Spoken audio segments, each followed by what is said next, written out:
খোরাসানের এই বাহিনী বরফের ওপর হামাগুড়ি দিয়ে হলেও তাদের গন্তব্যে পৌঁছাবে, যা তাদের অদম্য ইচ্ছাশক্তির প্রমাণ দেয়।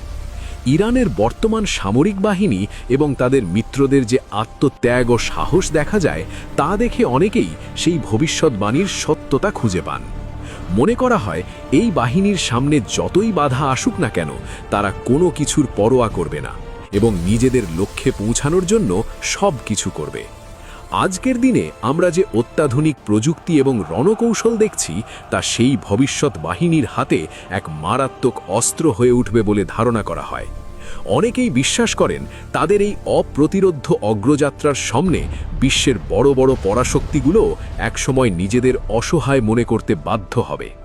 এই বাহিনীর সবচেয়ে বড় শক্তি শুধু তাদের অস্ত্র হবে না, বরং এই অঞ্চলের সাধারণ মানুষের ঈমানি জজবা এবং তাদের অটুট বিশ্বাসই হবে মূল চালিকা শক্তি। বর্তমানে আমরা দেখতে পাই ইরানের জনগণ এবং তাদের নেতারা এক অদ্ভুত ঐক্যবদ্ধ শক্তির মাধ্যমে সকল ধরনের বৈশ্বিক চাপ মোকাবেলা করে যাচ্ছে। ধারণা করা হয় এই সাধারণ মানুষগুলোই একদিন সেই বিশাল বাহিনীর রূপ নেবে এবং ন্যায়ের পক্ষে নিজেদের জীবন বাজি রেখে লড়াইয়ে ঝাঁপিয়ে পড়বে। অনেকেই গভীরভাবে বিশ্বাস করেন যে যুগের পর যুগ ধরে চলে আসা এই মানসিক প্রস্তুতি তাদের সেই কাঙ্ক্ষিত সাফল্যের চূড়ান্ত শিখরে পৌঁছে দেবে। আর এভাবেই খোরাসানের মাটি থেকে জন্ম নেওয়া এই বীর যোদ্ধারা ইতিহাস নতুন করে লিখবে এবং পুরো বিশ্বের সামনে এক অনন্য দৃষ্টান্ত স্থাপন করবে।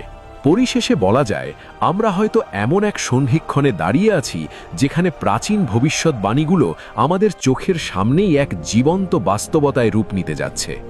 অনেকেই মনে করেন বর্তমান ইরান এবং এর আশেপাশের অঞ্চলগুলোতে যে নীরব প্রস্তুতি চলছে, তা যে কোনো সময় এক বিশাল ঝড়ে পরিণত হতে পারে।